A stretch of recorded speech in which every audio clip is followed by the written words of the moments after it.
Ahojte priatelia, ja vás pozdravujem a ďakujem veľmi krásne, že ste si urobili váš drahocenný čas pre nás. V mojom štúdiu, v štúdiu Live, sedí vzácny host, s ktorým mám veľmi krásne spomienky. K tomu sa samozrejme, že dostaneme, ale u nás v štúdiu sedí tanečník, herec, podnikateľ, otec aj detko už, zelovocár. Peter Patáni, vítaj v štúdiu, ahoj starky, čau. Ďakujem veľmi pekne, ahojte všetci, takisto. Peťko, ďakujem veľmi pekne, že si prišiel do štúdia a ja musím povedať, že my sme sa fakt roky nevideli. No však to je neskutočné, jak ten čas letí. To je až neuveriteľné. Ja nemôžem uveriť, že kedy sme sa naposledy videli. No. To bolo pred 10 000 rokmi, no ešte ty si povedal, keď ešte chodili po zemi neandertálci. Áno, keď vládli neandertálci na tejto planéte, tak my sme sa vtedy stretli naposledy. Tak. Peťko, musíme to všetko dobehnúť, máme na to veľa času, aj keď vlastne málo času, takže vy všetci si pripravte pukance a sadnite si, aj keď toto je fitcast, pukance vám dneska povolíme, pretože sa budeme baviť samozrejme, že... Jedine repové. Vidíš, repové. Ozaj, ty si vyznávač nejakého takého zdravého stravovania? Alebo... Jedno obdobie som moc nevyznával zdravé stravovanie, pretože ja som veľký labužník a musím sa priznať, že aj s mojou priateľkou veľmi radi jedávame kadejaké dobroty, ale nie vždy sa to oplatí. Ja som samozrejme pribral statočne, no a teraz zase pracujem na sebe, takže snažím sa si to nejako vyvážiť v tom mojom živote. Začal som trošku viacej jesť zeleniny, lebo tiež, ako som došiel na jednu vážnu vec, som sa sám seba opýtal, dobre, ako často ješ mäso za týždeň? Ja som zistil, že nie za týždeň, za deň. Počujem, a však ráno si dáš chleba so šunkou, na obed si dáš, ja neviem, kuracie volačo a na večeru tak nejakú salánku alebo niečo. Takže ty vlastne 3-krát denne ješ mäso, chlieb a zelenina tak trošku len postrašená.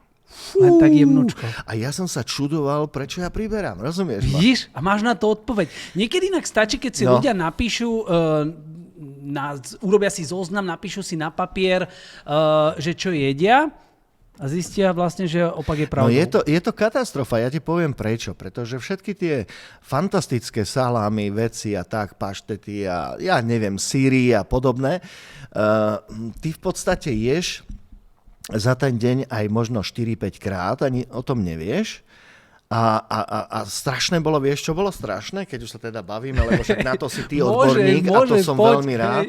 Že som si povedal, no dobre, tak teda to mäso, ako naši prarodičia jedli v sobotu, v nedeľu, no tak skúsim to nejak cez týždeň vydržať. Počuj, normálne som s tým mal problém. Bez srandy, vážne. Ja to úplne chápem, pretože u nás sa tak veci akože tradujú, to znamená, že bereme to ako nejako z minulosti, ale zabudáme, bereme si, niekedy mám pocit, že si bereme len to zlé. Nie, to je zvyk, lebo aj zvyk? Štandardný zvyk, ja sa zastavím, dám si hambáč. No čo to je? To je mäso, nie?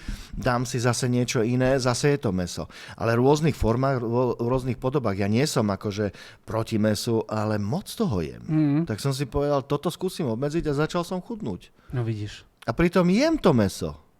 Jaké to je niekedy jednoduché, keď niektoré len veci zmeníš, ale treba byť prítomný, treba si to uvedomovať. A vieš, pri čom som začal? Začal som pri tom, že áno, začal som priberať, ale tak som sa začal pýtať sám seba, čo ja už priberám zo vzduchu, z vody. Inak toto je štandardná otázka veľa žien. Ja už priberám aj z jablka. Vieš? Áno, a je to možné, lebo keď si dajú nejakú dietku, že nejedia, ja neviem, 3 dní, alebo jedia len piliny, alebo ja neviem, prosto niečo, lebo im poradia odborníci na slovo vzatí. No tak je logické, že to telo sa bráni. To som sa dozvedel, že vlastne telo sa takou formou bráni, že áno, pri tej diete začne stiahovať všetky tie tuky, koľko vládze, koľko môže, ale ty keď sa znova naješ, tak on vie a pamätá si, to tvoje telo si pamätá, že pozor, už si bol raz hladný, tak to ukladáme do tuku. No, tak dobre, zjedol som jeden chlieb. No, a z toho jedného chleba máš liter tuku. Čiže áno, to telo normálne takto pracuje a jedna dietologička mi poradila, nie, pán Baťány, vy musíte denne 6-krát jesť.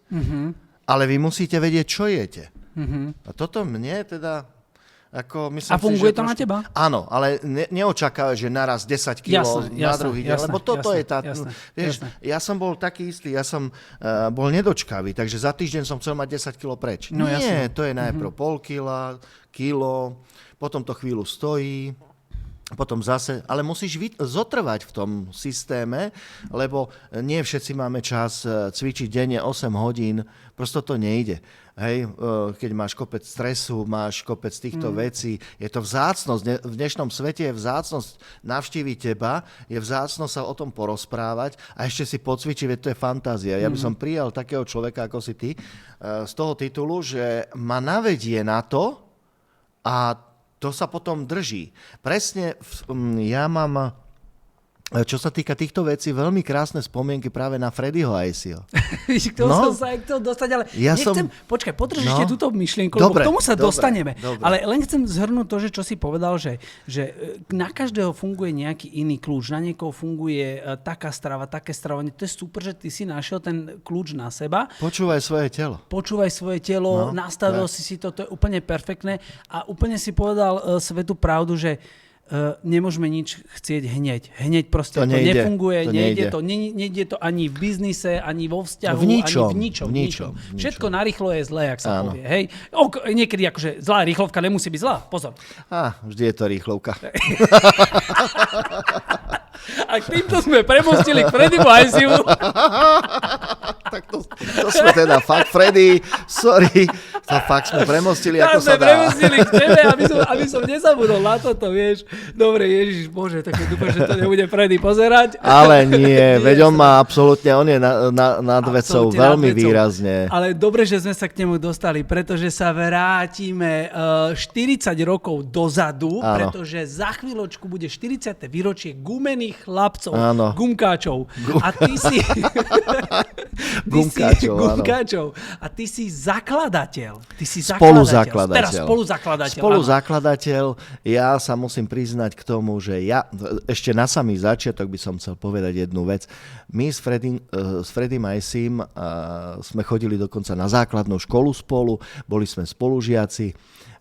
Freddy bol vždy roztomilý, skvelý chalanisko, ktorého som mal nesmierne rád a vždy inklinoval k pohybu.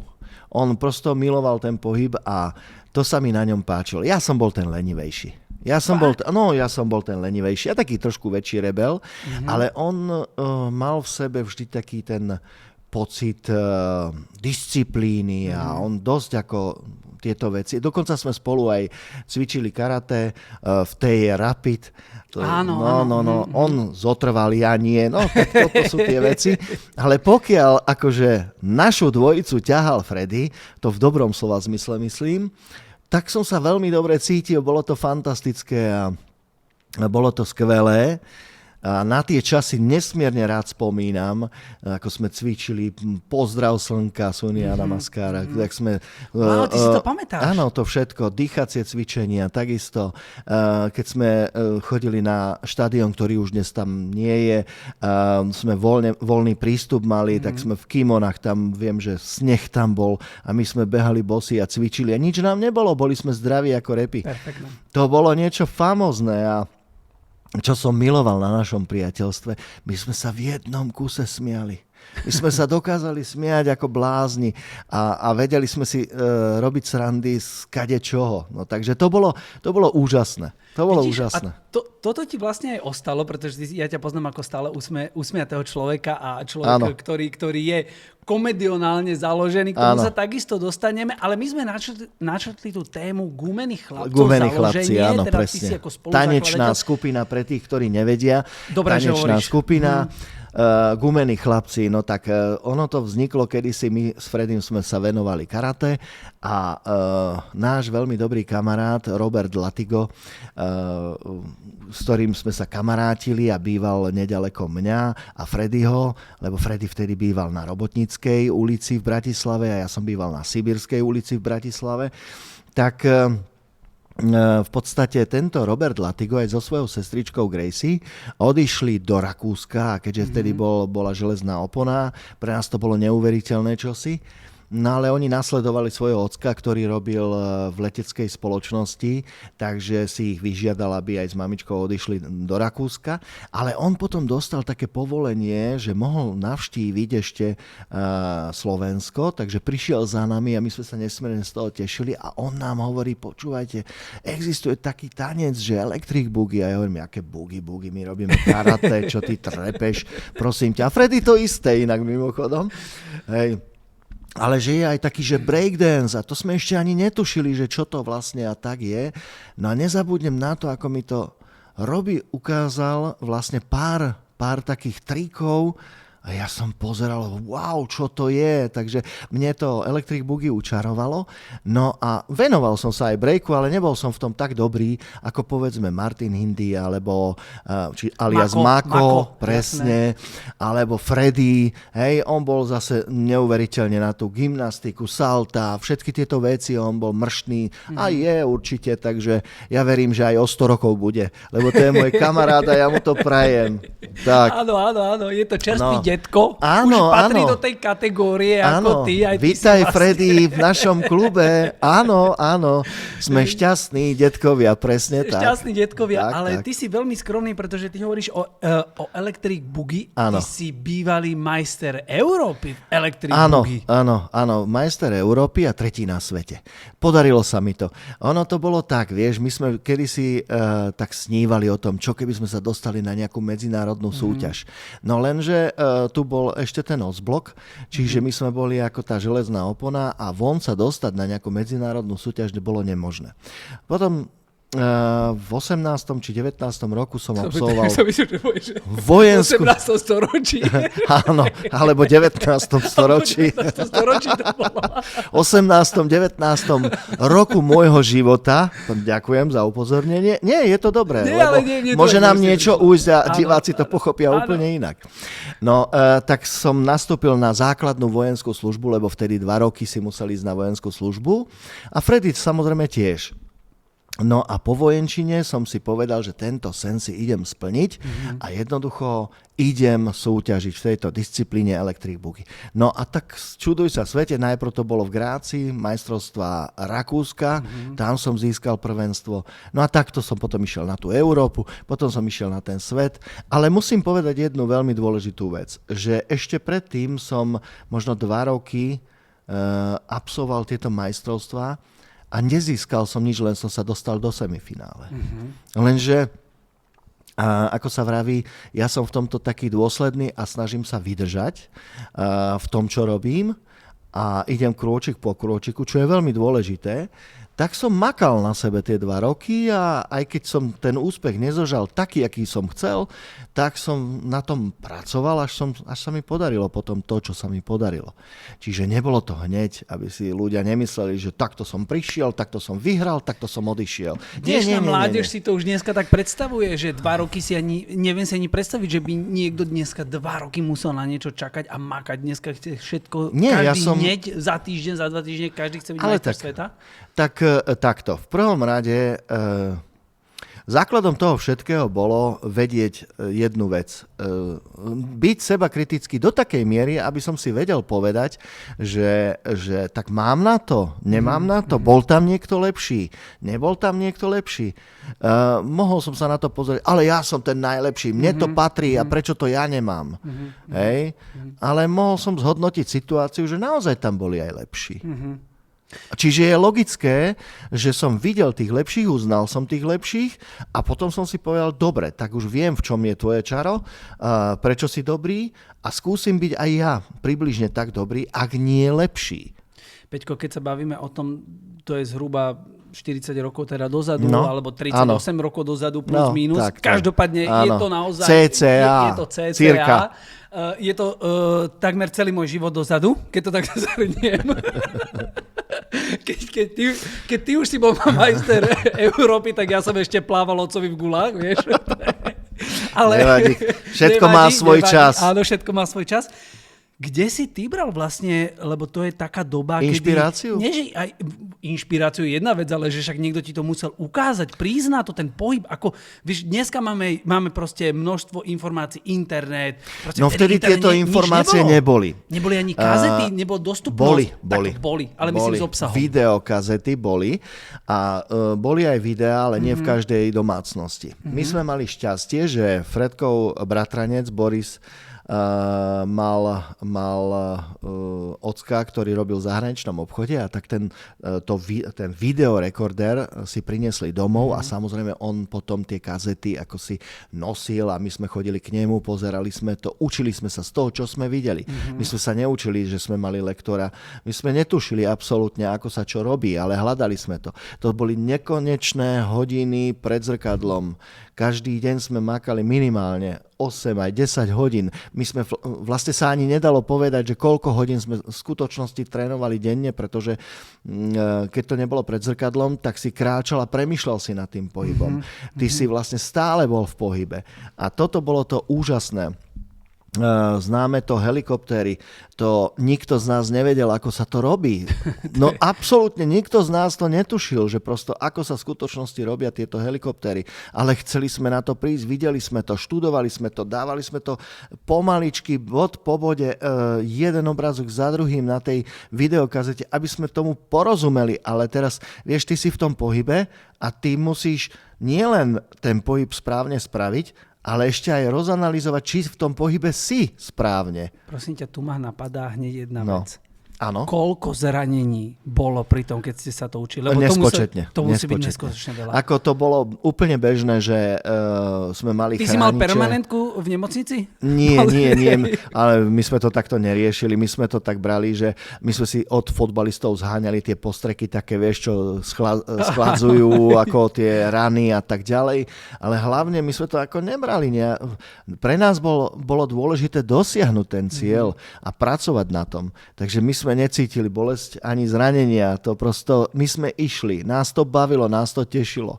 To bolo na tomto najkrajšie na svete.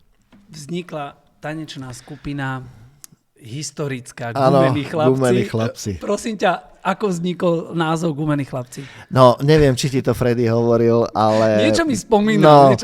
Ono to, vieš, padali všelijaké názvy a jedno s druhým. Samozrejme, že my sme vďaka zase Ivovi Ladižinskému dostali príležitosť fungovať v programe Flám, čiže už sme potom neskôr fungovali aj by som povedal, scénicky trošku na scéne. A od toho sa odvíjali jednotlivé také epizódne nejaké postavičky ako Fontána pre Zuzanu, kde Edo Krajčír si zase zahral ako motorkára. Tak tam sa nám to nejako rozvíjalo postupne, ale čo si sa toho pýtal? Prepáč, lebo som si zaspomínal. Ako vznikol názov Gumení chlapci?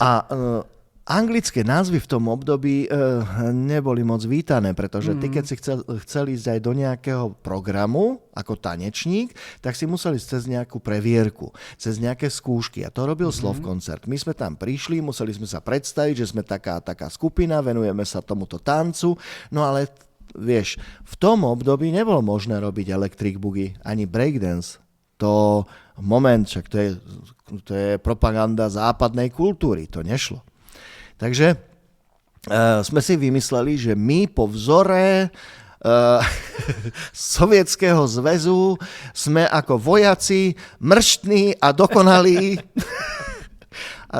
Tak tí v komisii tiež si mysleli svoje a prijali to ako hru, že samozrejme vidíme to a je to v poriadku. Ľudia v tomto smere, jedna vec bol systém a druhá vec, že väčšina ľudí veľmi dobre chápalo, ako sa veci majú. Takže prijali to a tak nám dali nejakú triedu, aby nás mohli ohodnotiť honorárovo pri tejto. No ale vrátim sa k tomu názvu. No tak vymýšľali sme a mali sme medzi sebou jedného úžasného človeka, ktorý stále je a je úžasný. Volá sa Karol Zajac. Tohoto človeka sme my s Freddym milovali nadovšetko a chodieval s nami. To sme boli taká trojka, musím povedať, na samom začiatku. On bol vynikajúci gymnasta. Akože to bola jeho... nech by nič nevedel, tak toto vedel fantasticky. A my sme tiež chceli vedieť salta, chceli sme vedieť premety, chceli sme toto všetko vedieť ešte oveľa skôr, ako vôbec došiel breakdance a electric boogie do života, nášho života. A on nás to učil. Chodili sme do telocviční a tam nás to učil na trampolíne, mňa, Freddyho. Bolo to úžasné. Čiže on na toto mal od Boha taký dar. Na tento náš Karolko, on tak premýšľal, tak čo, keby sme sa volali Gunkači, alebo Gúmení chlapci? A už to bolo. No. Takže tam vznikol celý ten názov a potom sa to tiahlo a dneska je tomu vlastne, preto sa o tom tak dlho aj bavíme, pretože práve v týchto obdobiach bude 40. výročie Gumených chlapcov. 40. výročie, 40. výročie, no ale za tú éru sa udialo ešte množstvo iných vecí a o tom sa ďalej chcem s tebou samozrejme, že baviť. Môjim hosťom je stále úžasný človek. Ďakujem. Peter Padáni v našom štúdiu. Peťko, má v story. Respektíve preskočíme, ideme ešte skôr. English is easy, Csaba is dead. Áno. Známa hra, ktorá bola rokúce vypredaná, prosím ťa, tam sa nedalo dostať. Ja keď som sa dopočul o tom, že je taká, vieš, chodná to proste, že lístky, no tak to je aj pol roka dopredu vypredané. Áno, a to tak aj bolo.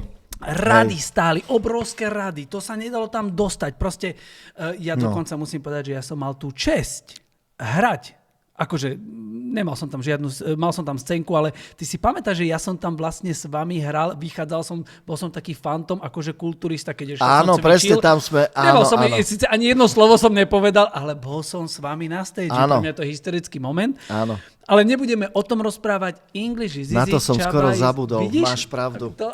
Máš pravdu. Áno, Pre tebou bola nejaká dievčina, ktorá tiež sa venovala kulturistike. Ona ale potom, neviem z akých príčin sa rozhodla, že nie, že to teda ako pracovne alebo akokoľvek. A viem, že potom si prišiel ty a veľmi som sa potešil. Lebo tak vieš, teba som poznal, nostalgia, vieš, spomienky a to všetko tieto súvislosti. No bolo to úžasné, takže som sa z teba nesmierne tešil. To si pamätám, máš pravdu, áno. Ale naozaj to zalistujeme veľmi ďaleko, pretože divadelné predstavenie English is easy, Csaba is dead bol tvoj začiatok hereckej kariéry? Nie. A práve k tomu sa chcem dostať. Nie. Kde si sa ty dostal k herectvu? No, ako? Ja som... Gumený chlapec. No, vieš čo, ja som mal to šťastie, že bol kedysi do divadla Stoka akýsi konkurs, mňa do toho divadla vybrali, no a začal som tam fungovať. A mal som neuveriteľné šťastie na jedného úžasného človeka, mimoriadne nielen inteligentného, ale aj ľudského a vnímavého režiséra Blaha Uhlára, ktorý nielen mne, ale aj ostatným dával veľkú príležitosť trošku pracovať na sebe a dostať sa ďalej. A tam som sa nesmierne veľa naučil. Čiže tam bol môj začiatok v divadle Stoka. A to bolo kultové divadlo, ktoré bolo veľmi známe tým, že to bol aj klub, kde sa stretávali všetci herci, dramaturgovia, ja neviem, rôzni spisovatelia, rôznych kníh. No, bolo to niečo úžasné. Tam sme sa stretávali ako debatovali, každý mal nejaký názor na niečo. Ale vieš, čo bolo úžasné na tom divadle? Že ako sme sa tam stretávali, tak každý mal nejaký názor, hoci ja som s ním nesúhlasil, tak som s ním vedel debatovať, hádať sa, ale v zápäti na druhý deň, alebo za chvíľu, alebo ani v pomyslení nebolo niečo také, že je môj nepriateľ len preto, že má iný názor ako ja. To bolo niečo tak úžasné, tak demokratické. Čo sa v dnešnej dobe nedá úplne povedať. No, dnes je to iné. Úplne iné. Dnes buď ideš za jednu stranu, alebo za druhú stranu. Mne to tak príde. A ja by som chcel byť za ľudskosť. Vieš? Ale to je normálne, pretože ja si pamätám tie časy, keď naozaj, a myslím si, že kopec ľudí, ale žiaľ Bohu už aj väčšina ľudí si nič také nepamätá. Vieš, tie debaty boli úžasné, a nebolo to také, že pretláčam si svoju vôľu a na úkor teba, alebo niekoho. Jasné, rozumiem. To neviem. Ten, kto ustúpil, bol u mňa ďaleko na vyššom piedestále alebo hodnote, ako hodnotovom rebríčku, ako povedzme ten, ktorý si presadzoval tvrdohlavo svoju pravdu, lebo ty máš pravdu, ja mám pravdu, on má pravdu a ďalších 5,5 milióna pravd behá po tomto Slovensku. Tak by to malo byť a veríme, že sa k tomu opäť naspäť dopracujeme. Ale je to ťažká téma. Je to ťažká téma a vrátime sa práve preto do humorných vecí, ako je napríklad teda, dostali sme sa k tvojej hereckej kariére, divadelnej. Čiže divadlo Stoka. Divadlo Stoka a potom prišlo teda veľké predstavenie English is easy, Csaba is dead. To bolo v divadle Gunagu už. V divadlu Gunagu. Presne tak. No tak v divadle Gunagu pod vedením Karola Vosádka, lebo vlastne tejto hre réžiu robil Karol Vosádko. Prečo sa opýtam, to bola divadelná hra, ktorá bola prevzatá, alebo bola vymyslená? A od koho? To sme si vytvorili, autorsky sme si to vytvorili. A ja zase musím vyzdvihnúť Karola Vosádka, že on má tiež veľmi fantastický dar, sledovať niektoré veci, čo mu herci dokážu priniesť, ponúknuť a on to dokáže spracovať do tej podoby, do ktorej má ako režisér a vyťažiť z toho maximum. Čo je veľmi fajn, lebo keď máš predlohu, sa ti možno ďaleko ľahšie k tomu celému približuje, lebo vieš, odkiaľ ideš, kam smeruješ. Ešte v tomto prípade to boli rôzne etudy, rôzne malé fragmenty, ktoré sa vyzbierali do nejakej mozaiky zvanej English is easy, Csaba is dead. Takže v tomto to predstavenie bolo originálne. Čo bolo ešte originálne, že na tú dobu to hovorilo o tej dobe, ktorú sme žili. To znamená, že bola perfektne trafená tá celá inscenácia alebo hra, lebo na jednej strane to niektorým ukazovalo, ako to funguje, na druhej strane to ukazovalo, ako fungujú po niektorí ľudia. A každý si našiel v tomto svoje. To bol taký úžasný neutrál a všetci na to radi chodili. Jak z jednej, tak z druhej strany, však napokon si to videl, bolo to väčšine plné.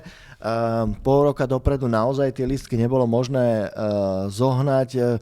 Si pamätám, keď otvorili pokladňu, tak nekonečná rada a keď už v polovici skončila tá rada a boli lístky vypredané dopredu na pol roka a museli sa rozptýliť tí ľudia, tak nadávali tam a mne to bolo tak strašne ľúto. Preto hovoríme o tých radách, pretože to bola doba, kedy ešte nefungovalo, že kúpenie si lístku cez internet dopredu, to si muselo vystať akože v pokladni radu, takže to bolo niekedy nemožné sa dnes by to bolo okamžite vypredané a podobne. Podpultový tovar to bol. Normálne niekto kúpil lístky a potom predával drahšie. Určite, to sa stalo x-krát.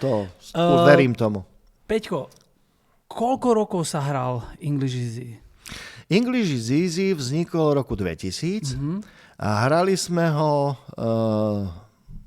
aj pod iným názvom, ale to už trošku v obmene, aj nie v takej zostave, potom pod názvom Mafiánske historky. Hrali sme ho až do roku 2020, čiže 20 rokov. No, 20 rokov. Hej.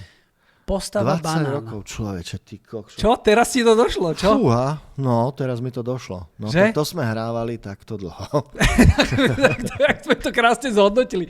Počúvaj, postava banán bola už v English is Easy? No svojím spôsobom asi áno, lebo ja v podstate som nehral niekoho úplne iného a na obrazovke, ako povedzme to, Ale tam si čo sa volal som hral. inak.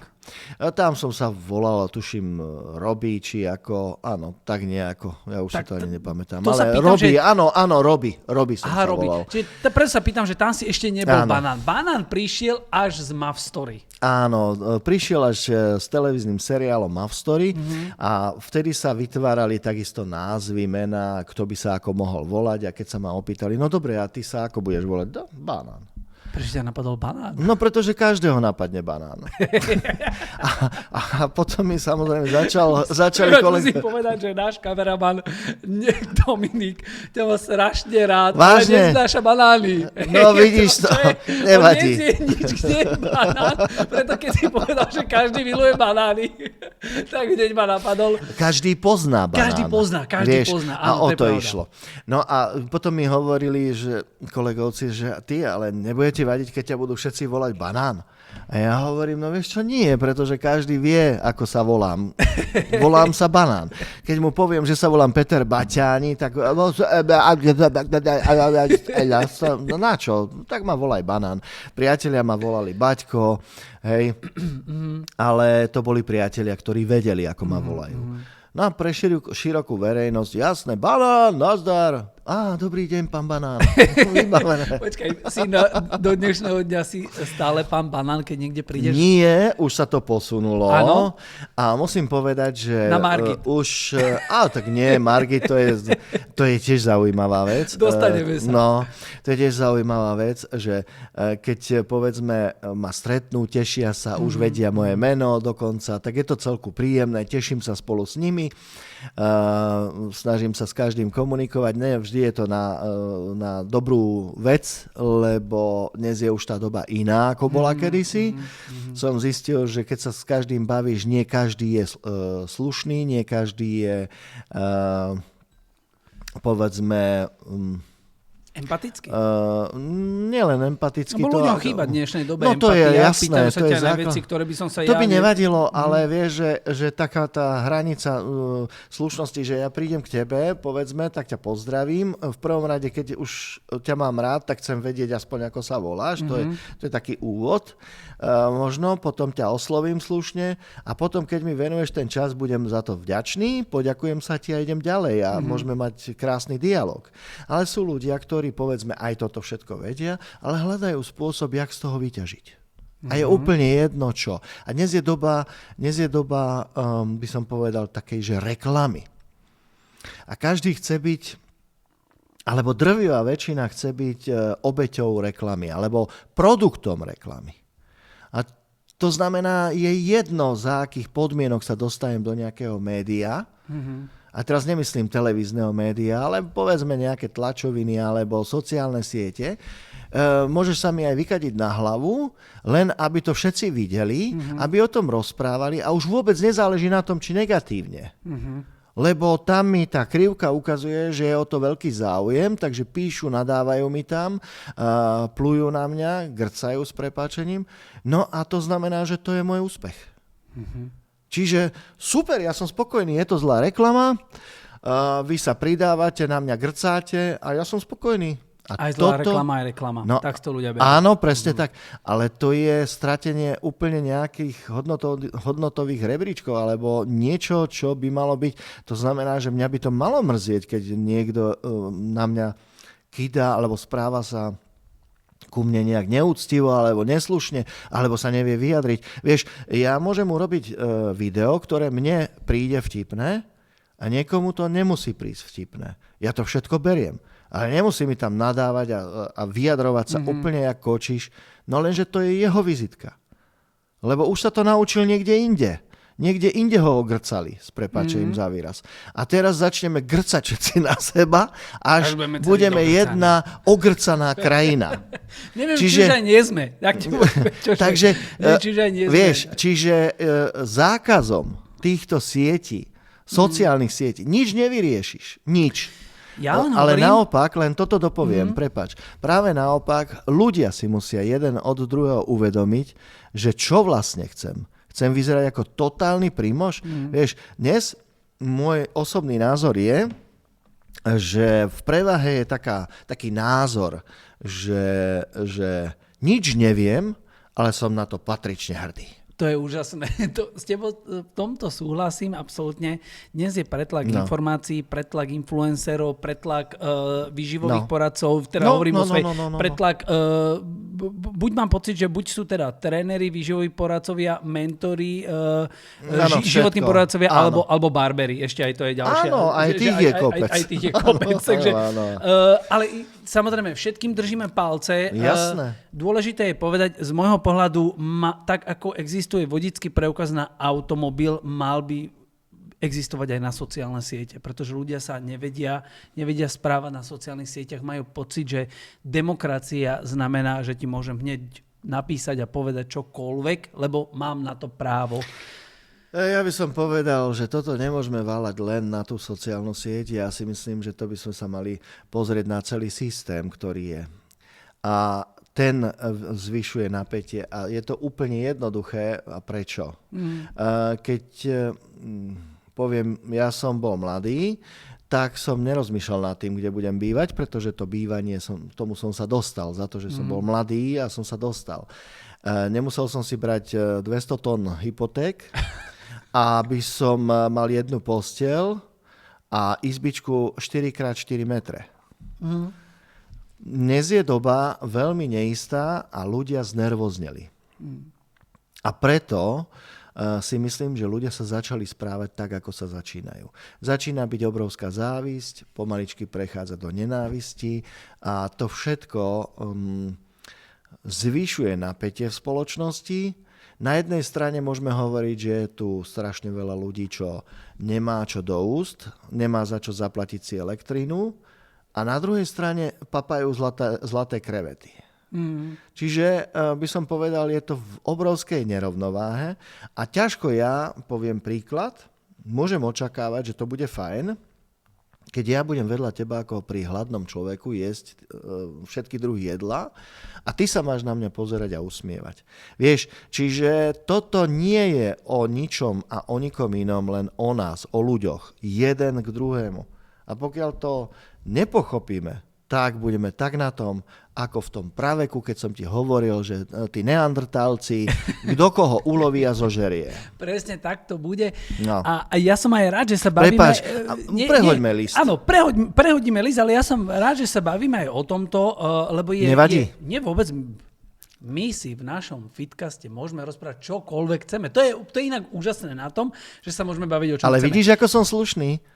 Ja sa ťa to opýtam. Že či mi to vadí? Áno, jasné. Áno. To znamená, že ja by som si ťa do podcastu ťa. ani nepozval, keby som nevedel, že si nie je slušný človek. Ďakujem, tak to si vážim. Ďakujem. A na druhej strane som veľmi rád, že sa môžeme baviť aj o iných témach, ako len chichichichachacha. Presne.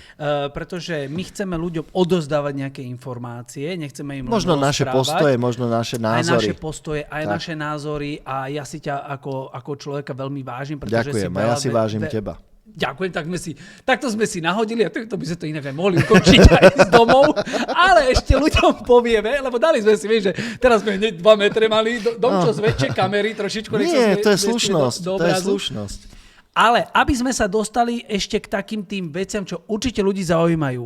To znamená, že vrátim sa k tomu banánovi. Teda my už sme to vysvetlili, že prečo, že banán. Už vieme.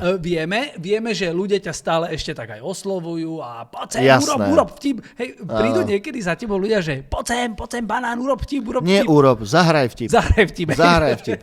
To je úžasné. Áno, mal som aj takých fanúšikov, že poviem príklad. Niektorí dojdú veľmi nesmelo, tak ja sám idem v ústretí a snažím sa, lebo si to všimnem, cítim to, nie som bez citu, bez EQ, tak dobrý deň, prihovorím sa, debatujem, potom tak nesmelo, dalo by sa urobiť. A samozrejme, jasné. A keď vidím, že veľmi by to chcel, ale nemá tú odvahu, ja sa chcem len opýtať, väčšinou tak začnem, ja sa chcem len opýtať, nemohli by sme si urobiť jednu storku, prosím. Čiže ja to Ty si na to otočím. krásne prišiel, že ty to otočíš a vlastne splníš im to. Lebo vidím, že je to slušný človek, citlivý človek, tak si to zaslúži, tú moju pozornosť. To je super. No ale potom boli aj takí, že Banán, počúvaj ma, čo keby sme teraz, ja chcem s tebou fotku. No tak dobre, tak poď, ideme sa odfotiť. Ale ne takto, počúvaj, ja ti skočím akože na chrbát a ten kamoš nás odfotí. A ja budem na tvojom chrbáte. Tak ja viem presne, prečo tak uvažuje. Opäť, nie som až tak na tom zle mentálne, že neviem, ale vieš čo, dokonca som mu to aj umožnil. Hovorím, vieš čo, áno, poď, vyskoč si. Nech to máš. Vyskoč si na banána. Nech máš to, áno. Banán.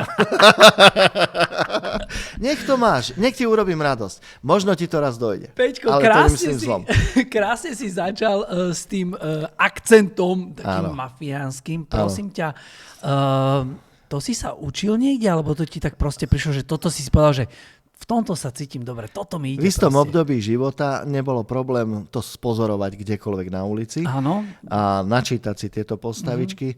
Presne tak, ako si načítaš postavičky alkoholika, alebo si načítaš postavičku nejakú ďalšiu a tak ďalej a tak ďalej. Pokiaľ ako herec chceš fungovať, tak toto by si asi trošku mal nejako vedieť, pochopiť, zdieľať s tými postavičkami nejaké tie charaktery. Aspoň teda ja si myslím, no. Takže... Dobre, ale nie je to ľahké. Bo priznám, akože, vieš, tak, môžeš to načítať, ale tebe to ide, ako keby ty si sa narodil normálne, ako... Kedy sa hovoríš, jak vagabund, mafián. No hej, veď preto dlho som nič iné nebol, len banán. A to je pravda. Ale zasa na druhej strane to som aj na druhej strane som za to aj vďačný. To znamená, že svoju prácu som vždy chcel vykonávať čo najlepšie, najzodpovednejšie, najdôkladnejšie a najdôslednejšie. Nechcel som nič robiť polovičato. Takže tú moju prácu, ktorú som robil asi naozaj najlepšie, lebo to tak dlho vydržalo a ľudia si ma s tým spájali a mali pocit, že taký v skutočnosti som. Ja len by som chcel všetkým divákom povedať jednu vec. Herci, ktorí hrávajú negatívne postavy, nie sú vždy negatívni ľudia. Áno, dobre si... Alebo tí herci, ktorí hrajú naopak krásnych a dobrých a milých ľudí, nie sú vždy krásni a dobrí a milí ľudia. Každý z nás je z mesa a kostí, každý z nás sa ráno zobudí, najprv musí ísť do kúpeľne, umyť sa a iné veci a potom samozrejme čo? Potom začne nejaká tá mentálna záležitosť. Keď vám niekto zavolá, nevhodne niečo vám povie, čo vám naštartuje niečo úplne čo nechcel, alebo vy nechcete, no tak ste mrzutí. No a niekto príde do rany, no a čo sa stane? Tak vás hneď označí, to je taký debil, on je namyslený, že to je kreten, pozri, aký je besný. A to som častokrát musel sám sebe potláčať, aby som ja tomu človeku jeho ilúziu nebral. Ale trpel som ja. Nikoho nezaujímalo, že ako ja trpím, že napríklad moja mama dostala rakovinu a potom sa dostala z toho, potom dostala porážku a umierala, pomaly postupne odchádzala z tohto sveta, rok aj 6 mesiacov. Nikoho to nezaujímalo. Každý videl ten svoj sen. A ja som mu ho nemohol zobrať, ale nemal som už síl. Nemal som síl, lebo som na jednej strane ti niekto umiera, koho máš prosto v živote ako najcennejšieho. No, kto ti dal život, tak pre mňa to bolo také dosť významné a nedokázal som napríklad pracovať a byť úplne vtipný. Áno, predstavenia, hej, ale iné projekty som nevedel, prosto nedokázal som. No to z toho som sa musel vyliečiť, ale to nechcem, len tým chcem povedať, že keď aj narazíte na niekoho, kto nemusí mať práve dobrú náladu, tak nehovorte o ňom, že je zlý človek. Som veľmi rád, že toto spomínaš, pretože viem, že si zažil veľmi toto ťažké obdobie a som rád, že ty si s tým začal, pretože viem, že si teda otvorený v tejto téme. No, samozrejme. A množstvo ľudí si z toho zobere určite veľmi, veľmi pozitívneho, pretože ty je si človek, ktorý si sa dostal na úplný vrchol, všetci ťa poznali, vypredané predstavenia, neskutočne známa osobnosť na Slovensku do dnešného dňa a potom prišiel u teba veľmi taký akože ten pád, strmý pád. nazvime to, depresiou, totálne, ako by Dobre, si to ja to nazval? inak nazvem. Každý z nás má právo na svoje ja. Ja som len počas toho obdobia, keď som natáčal, tak som v podstate nežil svoj život. Nežil som tak ako iný, že odmakám si od 7 do 3:30 prácu niekde vo fabrike, dojdem domov, tresknem po stole, dám si pivo, pozerám fotbal, lebo toto je klasika častá, alebo zavolám kamošovi, čo robíš, tak poď ideme na pivo. No nie, ja som točil od rána, povedzme od 7 na placi, a skončili sme koľkokrát o 6, o 7 alebo o 4 po obede či večer a potom sme išli hrať predstavenie povedzme do Košic. A z Košic sme sa trepali v noci domov, lebo na druhý deň sme povedzme znova točili. A teraz sú tam ešte aj nejaké texty, ktoré sa človek musí učiť, lebo ty ideš vyrábať niečo, takže bol to obrovský nápor. No a tí ľudia, oni tiež prichádzali nadšení, chceli s tebou hovoriť, nemusíš, ale ja som chcel im venovať ten čas. Chcel som vychádzať ľuďom v ústrety. Až ma to totálne zomlelo a ku koncu toho 6. roku, lebo to bolo od pondelka do nedele, to bolo non-stop, čo sme takto fungovali. Tak keď bolo predstavenie, nás doviezli, tak ja som sa radšej zavrel na záchod, aby som nemusel ísť medzi ľudí, lebo som nevládal už. Už som normálne fyzicky, psychicky nevládal. A keď povedzme doma stačí len niečo, nejaká maličkosť, tak už nemáš vôbec silu. Čiže na to potrebuješ naozaj silné zázemie aj doma, aby si to zvládal, čo je všetko vonku. Vieš. No a keď si v disharmonii, tak ťa to môže stať zdravie. A zdravie neznamená, že si zlomím len ruku. Ale to ťa môže položiť vyčerpanosť, vyhoretosť. A toto sú vážne témy dnešného dňa, dnešných dní, dnešnej doby. Ja keď sa pozriem na vekovo mladých ľudí, však ja nemám slov.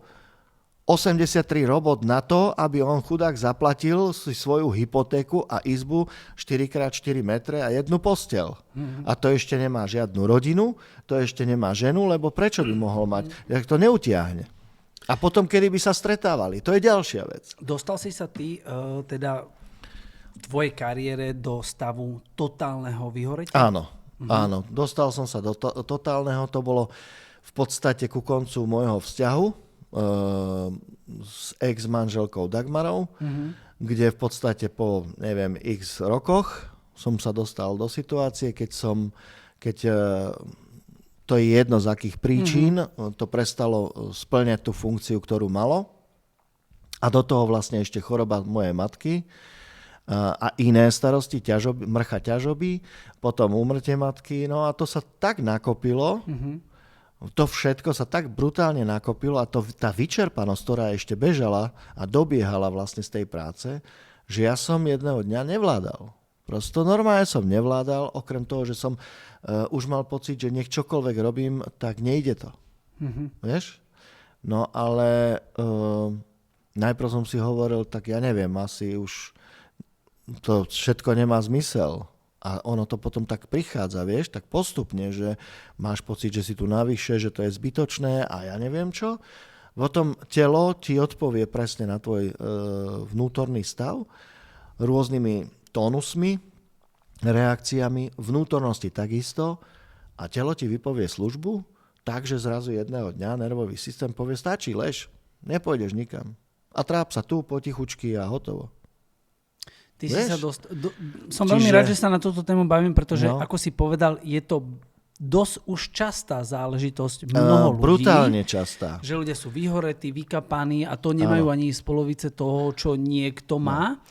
A preto chcem možno taký tvoj lebo si tu, si stále energický človek. Aj dneska si prišiel do štúdia, zábavný, usmiatý, máš množstvo projektov pred sebou, bavili sme sa o nich, prídeme k ním. Áno. Ako si sa ty dostal z toho celého? pomyselného dna, Tak alebo v prvom z tej rade, depresie? veľmi správne, v prvom rade je treba dojsť na to, akých ľudí mám okolo seba.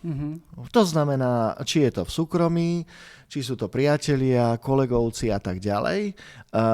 Pretože toto je veľmi dôležité. Stretávať sa s ľuďmi, to môže byť veľmi toxické, ale zároveň aj veľmi prínosné.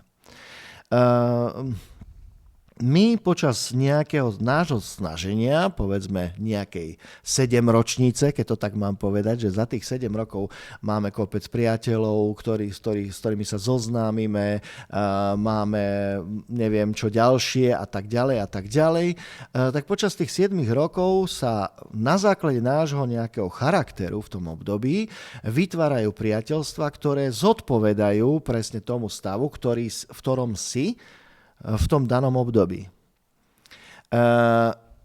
Ty ale vidíš, že ďalej v tom období nevydržíš viac, lebo niečo tu nehrá. Prosto ani práca nehrá, ani priateľstva nehrajú. Všetko to tak nejako niekde ide do neznáma. Respektíve až do veľkého známa. No a to je ten očistec, ktorý má prísť, pretože prichádzaš ty k sebe a zisťuješ, kto si a aké sú skutočné hodnoty pre teba. To znamená, čo v skutočnosti potrebuješ. Tak v prvom rade potrebuješ naozaj spoznať sám seba, a to myslím v jednoduchosti. Vedieť, čo ty potrebuješ pre ten život, aby si nemusel hrať navonok, aby si nemusel byť niekto iný, ako v skutočnosti si. A nebáť sa, lebo dnes je doba strachu. Dnes je doba strachu. Dneska sa prekladá strach z človeka na človeka. To znamená, ja neviem, poviem príklad, si nájomca v mojom byte, ale ja som sa dopočul, lebo to niekto hovoril, že ty si, povedzme, možno teraz nemáš také dobré obdobie, tak ti zavolám, no ale už 2 dní, pán Jany, meškáte, ja neviem, chcete napríklad byť v mojom nájme? Čo som urobil? Potrebujem od teba nejakú istotu, aby si mi povedal, nie, buďte kľudní. Chápeš? A teraz si zober, že človek sa rozhodne, že chce byť úspešný. To znamená, musí veľmi veľa uniesť. Musí mať veľmi veľa odpovedí pre veľmi veľa ľudí okolo seba. Lebo všetci majú strach a všetci čakajú, že ich ubezpečíš. Ty ich ubezpečíš. Nie, neboj sa, budeš zvukárom v tejto robote. Naozaj, neboj sa. Nie, neboj sa, ty, áno, budeš mať kameru, jak sme sa dohodli. Prosím vás, prepáčte, áno, splatím hypotéku na čas. Ženička, ja prídem o 6:00, nemám žiadnu frajerku. A ty teraz takéto ataky každý deň ubezpečuješ ľudí o tom, že aby nemali strach. Ale nikto z nich sa ťa neopýta, čo ty? Ako na tom ty si? No a keď už nevládzeš im odpovedať na ich strachy, tak sa každý otočí a ide preč. A zostávaš sám, zničený jak pes. Čiže toto je dôležité uvedomiť si, koho máme okolo seba. Čo je dôležité? Zbaviť sa toho strachu sám u seba. Pracovať na tom každý deň. Lebo každý z nás má veľmi takzvané kotvy. To znamená, môže sa stať, že pri nejakej situácii ti zmačknem ruku a bola veľmi nepríjemná tá situácia a keď niekto ďalší príde a zmačkne ti tú ruku, tak ti vyvolám ten nepríjemný pocit, alebo niekto iný ti vyvolá ten nepríjemný pocit alebo strach, v ktorom si bol. Čiže ty si ho musíš vrátiť naspäť, pochopiť, predýchať a vlastne žiť. A potom prichádzajú, musím to dopovedať, a potom prichádzajú maličké zmeny, nie naraz, maličké zmeny v okolí. Najprv sa ti to vyčistí. Nemáš nikoho z toho okolia, ktorí ti tvrdili, že sú tvoji najlepší, najsamkamky, kamaráti. A pomaličky sa objavujú noví ľudia, ale úplne s inou energiou. Lebo už aj ty si iný. Už aj ty máš inú energiu. No, a tak sa to začína naplňať. Vieš? Ja som mám veľmi dneska... rád, že o tom rozprávame, pretože ja som protagonista toho, že čo vyžaruješ, to priťahuješ. Áno, je to a pravda. Tak to tak je. Je to tak. A že každý má tú voľbu, A ja ako sa chce učím. žiť. A ja sa každý deň, Celý každú život sa hodinu učím. Ale musím povedať, že dnes mám veľmi skvelú priateľku. Tá má tiež svojimi, by som povedal, náladami, ale nemyslím zlom, náladami, postojmi, smiechom, hnevom, všetkým posúva. Učím sa. Je to super. Je to super, preto sa viem usmievať. Celý život sa, áno, to je super, že tak dobre, celý život sa vlastne učíme a som aj rád, že hovoríme o takých zmenách a takých aj tvojich životných zmenách, pretože ja opäť zase nás vrátim do tvojich divadelných zmien, že hral si Záporáka, Banána, mafiána, tvrdého vagamúda s retázov so všetkým a zrazu prišiel nadporučík Maroško Naď v seriáli Profesionáli a tam bola úplná zmena tvojej osobnosti, tvojho vôbec prístupu, tvoje reči, tvojho prejavu, dialogu, všetkého. Samozrejme, pozri sa. Ja ako herec by som chcel stvárňovať kopec takýchto rôznorodých a rôznych charakterov, postav a tak ďalej. Nechcel by som zostať len pri jednom, pri mafiánovi. Takže jasné, že som hral iného človeka, na jednej strane šéfa, ktorý sa snaží zvládať svoju družinu, a na druhej strane zvládať svoju manželku a vidíme, že tam je kopec tých jeho slabín, ale je ten rozmer ľudský. Áno. A vieme ho prijať. Peťko, keď sa ťa opýtam, koho si mal radšej? Banána alebo Maroška? To sa nedá povedať takto. Každá postava niečo do seba má, ešte okrem toho aj teta Margit jednoznačne. Tej sa dostaneme určite. Ktorá vlastne stvárňovala mamičku celej tej mafiánskej rodiny a to bola tiež žienka, ktorá vychádza z takých tých pravých mamičiek, babičiek, ktoré nám chcú stále variť, vypekať, milujú nás. Toto je ich prejav lásky a starostlivosť. Máš rád segedinský guláš? Už nie. Už nie, dobre. A poviem ti prečo. Vieš si predstaviť, že poviem príklad, 6 rokov točíš seriál a každý deň, keď točíš, tak ti dajú na tanier segedinský guláš, lebo to sa prosto tak má. Počas natáčania viem, že tuším 4-krát tú cateringovú spoločnosť vymenili. Aha. Lebo už tú chuť, povedzme, už si chcel aspoň nejako obmeniť, takže segedín nie. No a potom pre veľkú srandu, keď som došiel do nejakej reštaurácie a vypýtal som si, povedzme, rezen so zemiakmi, tak z veľkej srandy mi donesli segedín. No, tak... To nebola až taká sranda pre teba. Pre mňa nie, ale oni sa na tom bavili. Všetci sa veľmi dobre bavili. Prosím ťa, postava teta Margit vznikla na koho podnet? No tak v podstate ja som chcel, aby tam bola mamička nejaká, lebo vždy aj v tých talianských rodinách, čo vidíme, tam vždy najväčší kápo je vždy kto? Mama. Áno. Ona vždy povie, alebo mama a otec. Otec je ten, čo všetko robí, ale tá mama mu radí. Prosto cherche la femme. Za všetkým hľadaj ženu. Áno, no to inak platí do dnešného dňa. To je jasné, že platí, pretože jednoducho za prvé vždy poslucháme ženy, ktoré milujeme. Či sú to naše mamy, manželky, priateľky, ale prosto keď vidíme, že to tam je, tak sa snažíme, aj keď cez zuby, ja sa priznám, ja som ako divoký kôň a som aj v znamení čínskom horoskope kôň, ohnivý kôň, takže so mnou je to častokrát ťažké, lebo som taký ohnivý, ale zasa na druhej strane veľmi rýchle zhodnotím situáciu a keď vidím, že to moje nejaké rozhodnutie neprináša nič rozumné ani racionálne, tak postupne vychladnem a pochopím, že som sa mýlil. A mám takú vlastnosť, že vždy poviem, čo si myslím slušne, snažím sa o to slušne a každému poviem, myslím si, že to bude takto a takto, že to takto a takto je a ja sa neuveriteľne rád ospravedlním, keď sa mýlim. Čiže...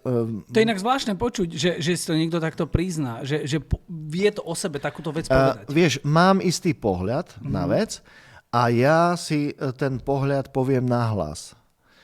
A zároveň poviem, dúfam, že sa mýlim a prosím vás, presvedčte ma všetci okolo mňa, že sa mýlim, aby som sa vám mohol ospravedlniť, lebo ja budem najšťastnejší, keď sa budem môcť ospravedlniť, lebo som sa mýlil. Jednoducho... videl som to zle. A to je to najkrajšie. No, vieš, to sebareflexia je úžasná Asi, vec a mnoho ľuďom chýba. Mám pre teba ešte takú otázku. Áno. Určite chodieval si a možno ešte stále chodíš na rôzne firmné večierky, áno, kde si ťa zavolajú buď ako Banána, buď ako možno Maroška, možno ne. Bol si na nejakom takom, že bizardnom večierku, kde si ťa zavolali ako Banána? Vieš, Acíla, že sa pýtam, že či si ťa nejakí chalani zavolali chlapci, ktorí... Hej, aj také bolo. Bol áno. si, hej, v nejakej skupine.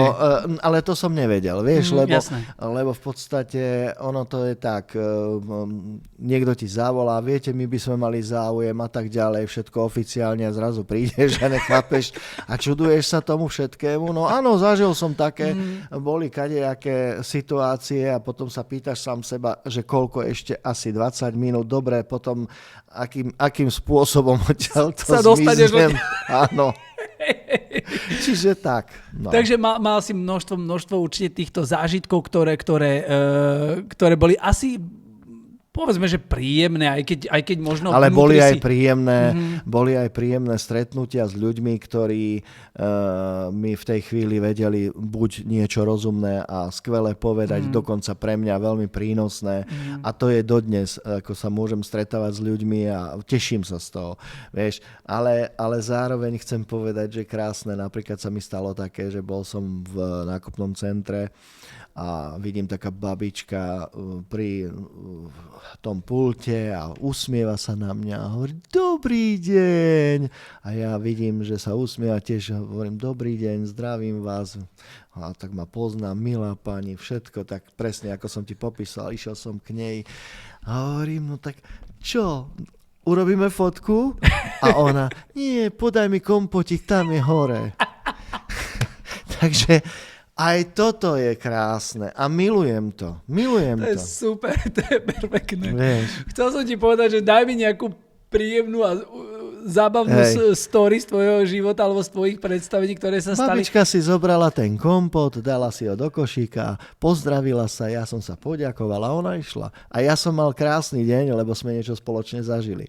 Niečo vtipné. Robíte si určite aj počas predstavenia, alebo robili ste si naprieky, schovali ste si kostýmy, alebo tamto proste žarty medzi chalanmi, keď ti niečo takto v hlave...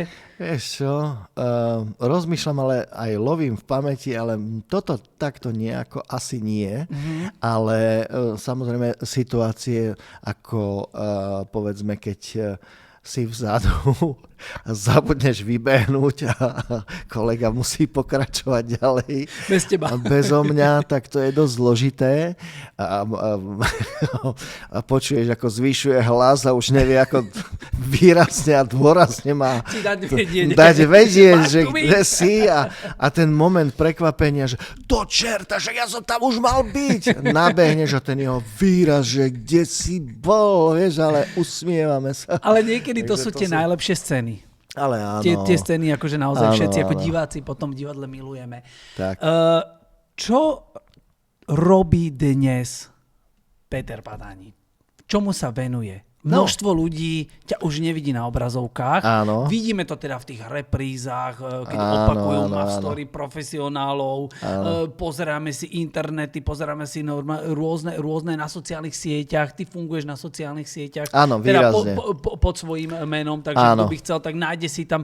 Ja som videl, ty sa teraz venuješ vo veľkom rôznym teda takým videjkám, komickým videjkám. Áno, lebo v podstate toto je jedna veľmi príjemná vec s mojím kamarátom Gustom, ktorý je fantastický človek, robí festivaly rôzneho typa.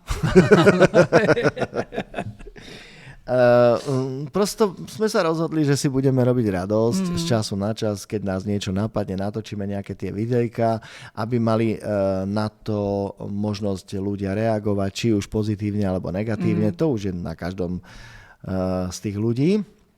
Tak toto je ako vec. Ďalej som ambasádorom fotovoltiky, čiže neviem, či som to mohol povedať. Môžeš, jasné, čokoľvek to môžeme rozprávať. My to potom vystrihneme. A tiež to je v pohode. Nie, srandu si robím. Čiže tiež to stálo v podstate na tom, že človek, ktorý za tým všetkým je jeden skvelý človek a takisto Peter je človek, ktorý sa veľmi rád vzdeláva, čo sa týka psychológie a podobných vecí a nielen vzdeláva, ale dáva a uvádza to do praxe, čo je fantastické. Máme sa o čom veľakrát rozprávať a je to super. No a potom ešte je taká vec, došiel za mnou jeden Adamko, Orihel sa volá, došiel za mnou, Peťo, urob mi reklamu a ja hovorím, ale však ako, čím ti mám robiť reklamu? Že vieš, že ja robím ako stránky a počítač a ja neviem, programátorstvo a ja neviem čo, hovorím, ale takých je asi veľa, nie? A keď ti aj urobím reklamu, čo to pomôže? Ja neviem, to by asi bolo najlepšie na programe nejakom, alebo niečo, no tak ja neviem, tak vymyslí niečo. A ja hovorím, dobre, Adamko, dohodnuté, napadlo ma. Hovorím, počúvaj ma, urob mi e-shop tety Margit. A on, že to je dobrý nápad. To ti urobím, to je ľavou zadnou. No tak môj kamarát Adamko Orihel spravil e-shop tety Margit a ani som netušil, ako to začalo znieť u